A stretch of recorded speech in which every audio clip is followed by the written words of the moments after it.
Hi, I'm Kori, and I'm going to share with you some tips and tricks that I've learned on my healing journey that you can use in yours.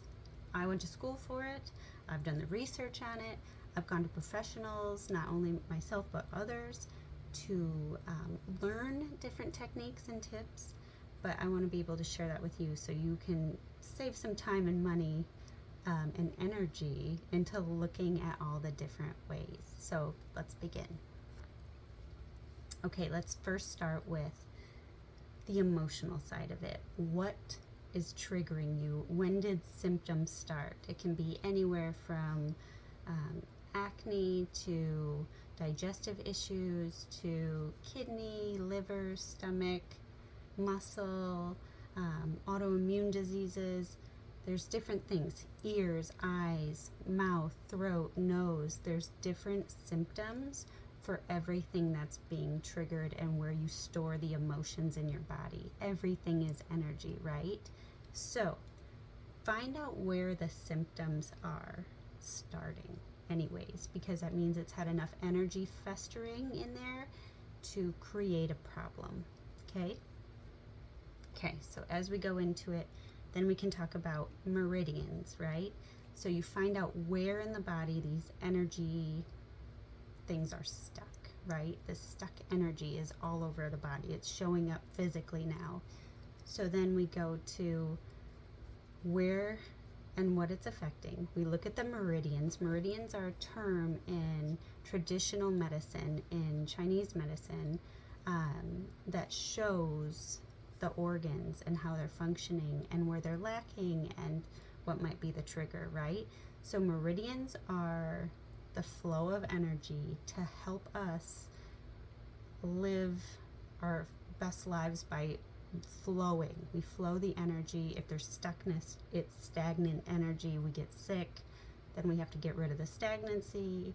In turn, we have to deal with the emotions. In turn, we heal the body. So do you see how it's all connected? I always call it the triangle of healing. So it's mind, body, soul. There's always the three. If you are missing one or lacking in an area, you're going to have a health issue, right?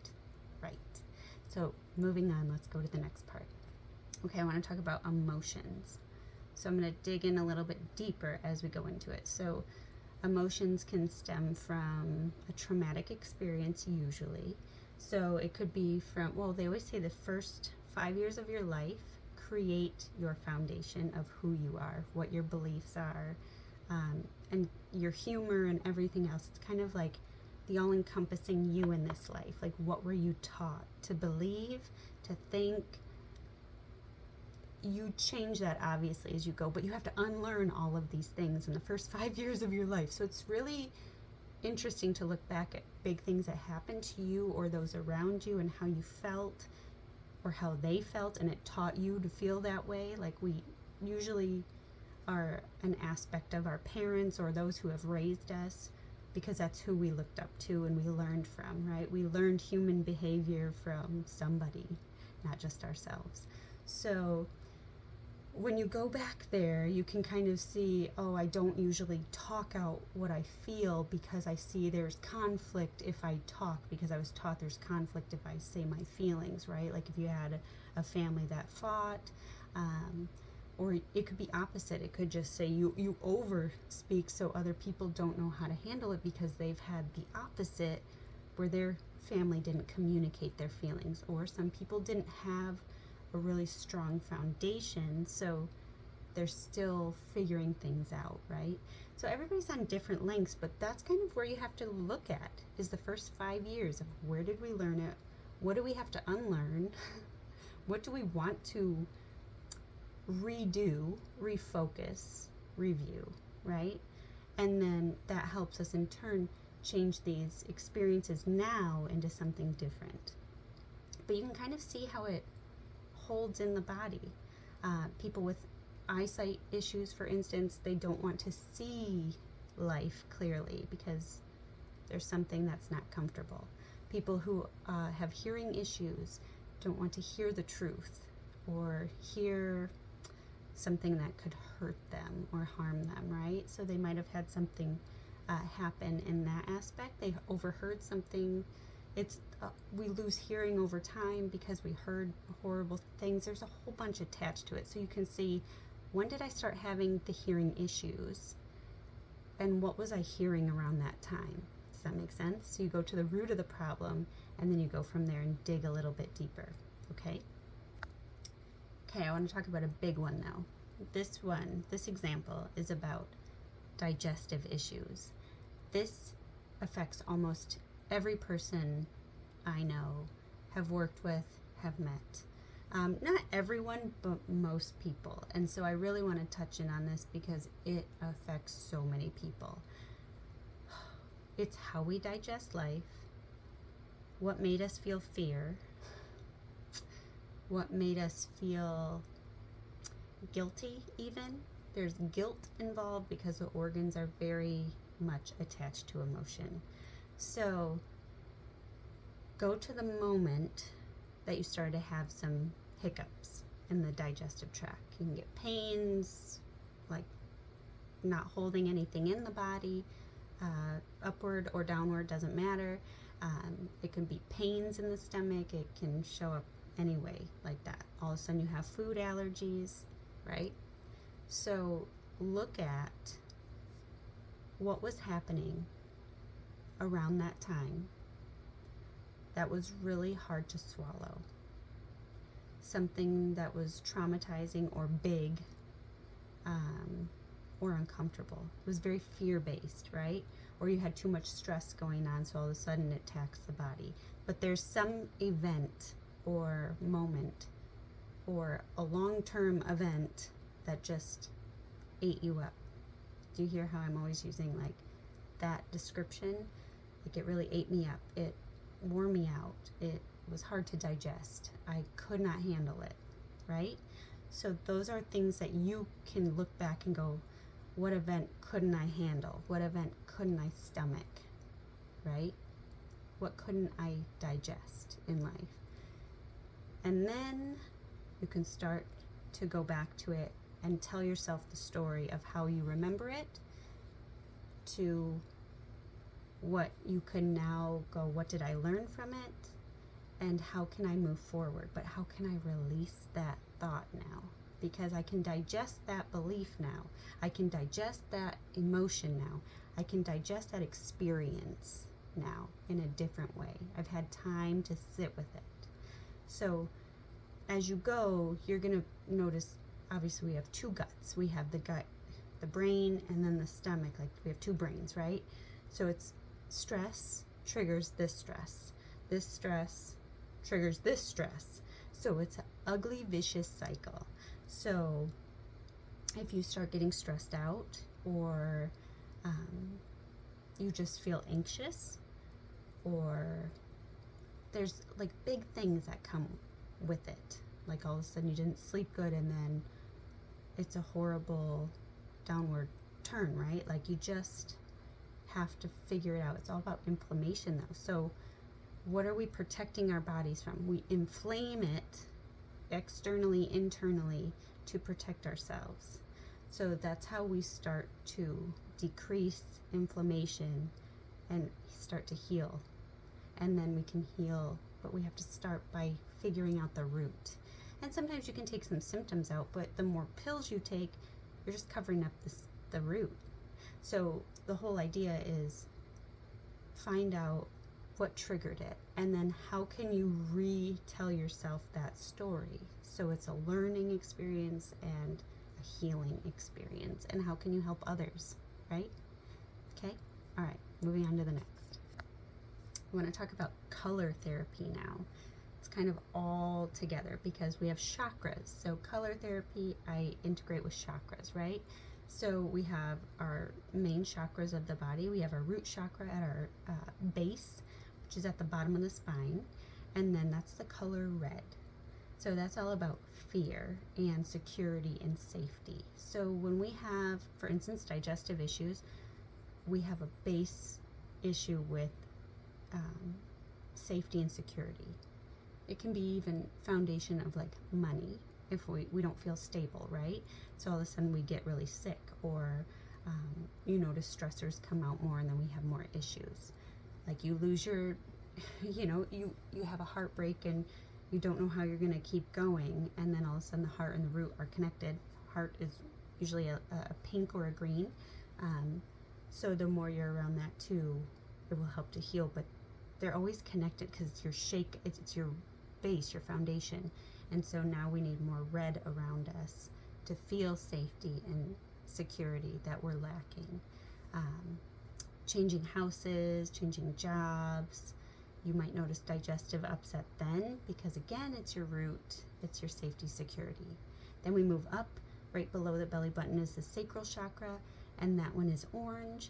So you can always picture these colors around that area as well. It helps to heal and open up and replenish. And so when you get to the sacral chakra, it's passion. What are you passionate about?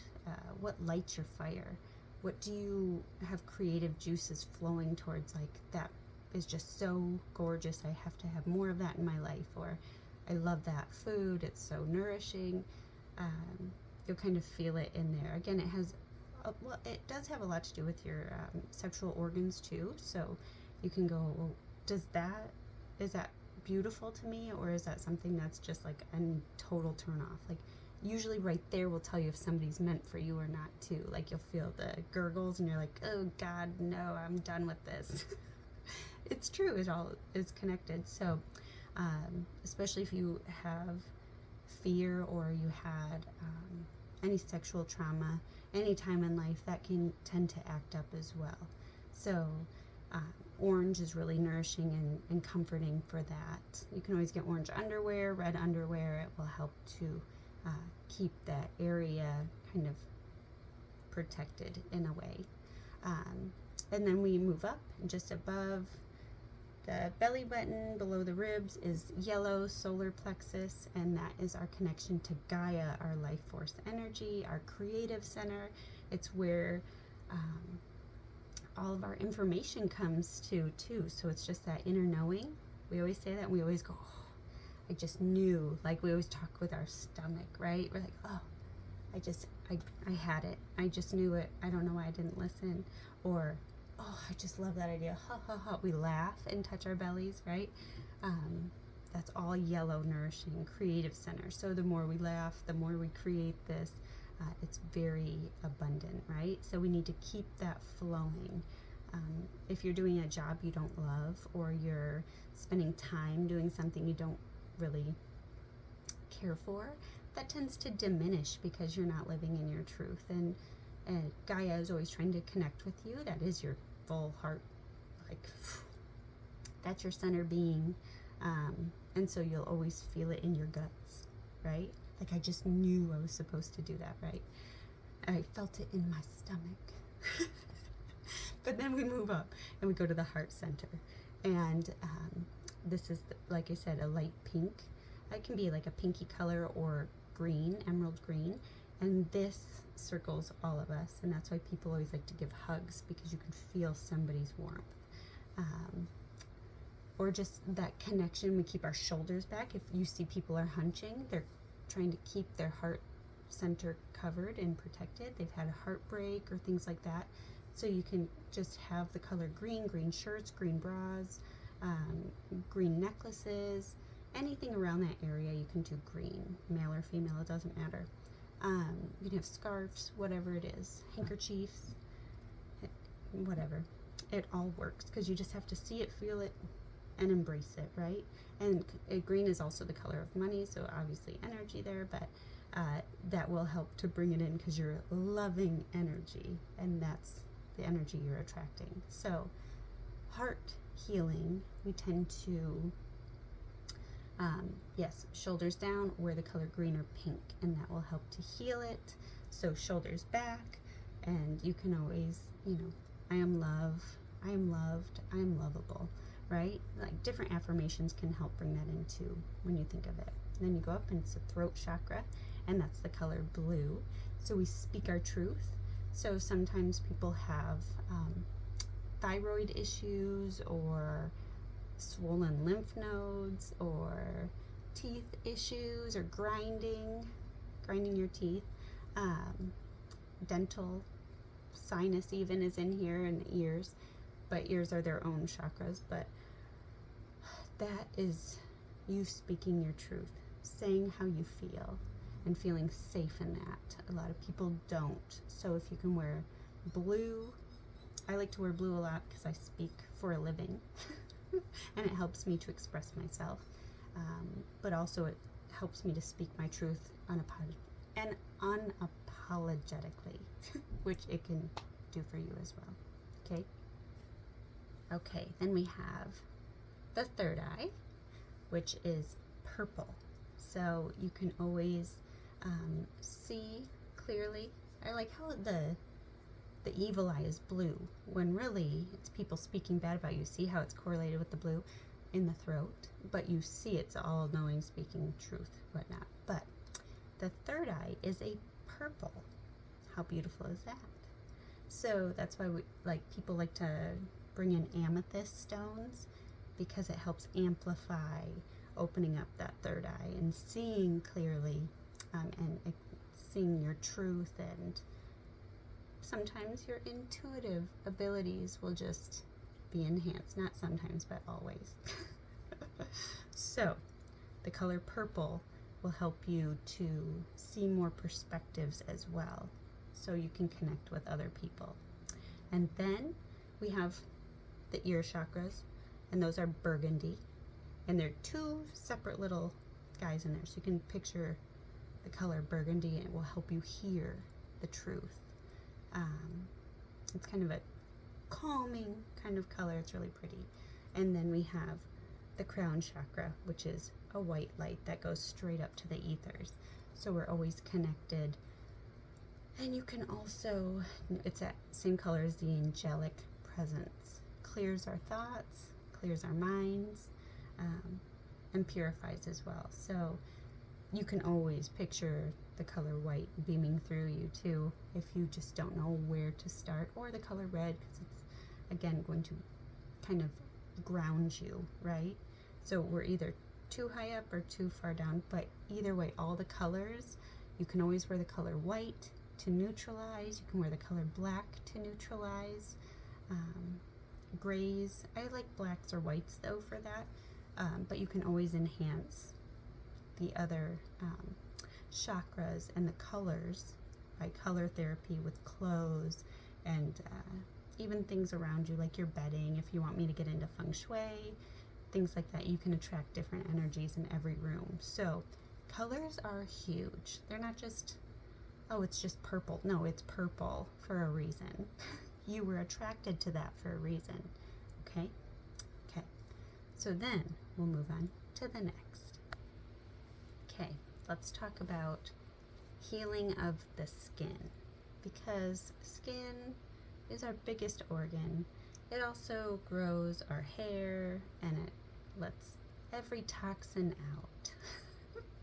So let's talk about it. So being an esthetician of over 15 years, I've really gotten to learn skin in the deepest way, because I used to obviously work on faces, and I do Indian face readings, so I can see where in the body there's some issues too with the organs. And again, you can see everything. Same thing with reflexology on your feet. I do that as well. So everything is connected, right? So when we look at skin, is it oily? Is it broke out? Do you have broken capillaries? Do you have milia? Do you have lots of blackheads? Do you have, however your comedones are, your blackheads, whiteheads, whatever, your breakouts, wrinkles, they all show. You have dry patches, where? You have flakiness, where? It shows anywhere on the body. You have skin cancer, where? Because everything has a region on the body and associated with an organ in the body. And every organ is attached to an emotion that we've experienced. So you can, again, go back and heal it. And food is attached to your skin. With what you eat is what you see and what you get. So if, like you've heard, like if you eat too much ice cream, you'll break out, or if you work in fast food, you'll break out. Sure, you're in oils and whatnot, but that's an irritant. But what's really irritating you, is it the job? You know what I mean? Like, it goes deeper. And a lot of it is the skincare now that they sell has irritants in it, but like bronzers, don't get me started on bronzers. You want to see a range of mountains on your cheeks? Most bronzers are full of irritants and comedogenic ingredients, so you can't breathe, and all of a sudden you get just breakouts, or you get weird little marks in your cheeks. And of course the cheeks are attached to lungs, so you're not filtering out, you're not breathing, your skin's not breathing. It's a whole thing. It's a whole thing. So what do you need to nourish your skin? You can tell if you had too much alcohol because all of a sudden it's dry, right? Or your eyes are irritated because there's something happening with, it's just a whole thing. So your skin is linked to everything. All your organs show up on your pretty little skin. So if it doesn't have a glow, what's going on?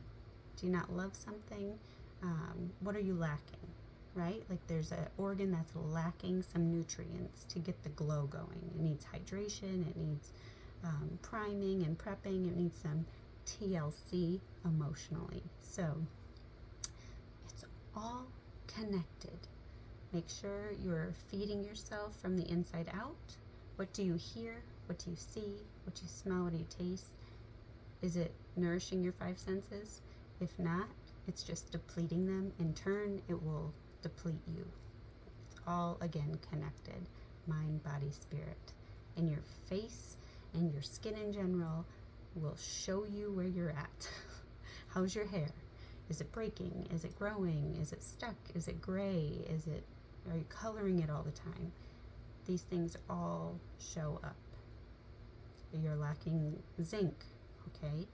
Well, then we need to talk about a lot of things. A lot of stress, usually, with that. So how do you de-stress? Do you see how everything's connected?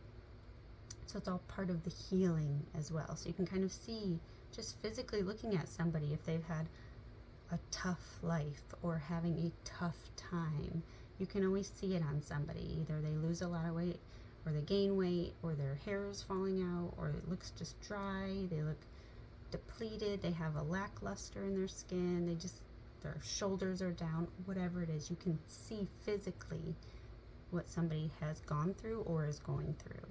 So don't let it manifest, right? So it's something to notice on yourself. So it's okay to take pictures of yourself and go, do I look the same? Am I doing okay? Like, I feel okay, but how, be aware, because most time we don't look in the mirror and actually see the truth when it's right in front of us. Like, oh, I have a new dark spot. What was I, like, what's going on with my hormones? Or, it depends on where they're located. But again, you can always look at it and go, okay, how am I feeling?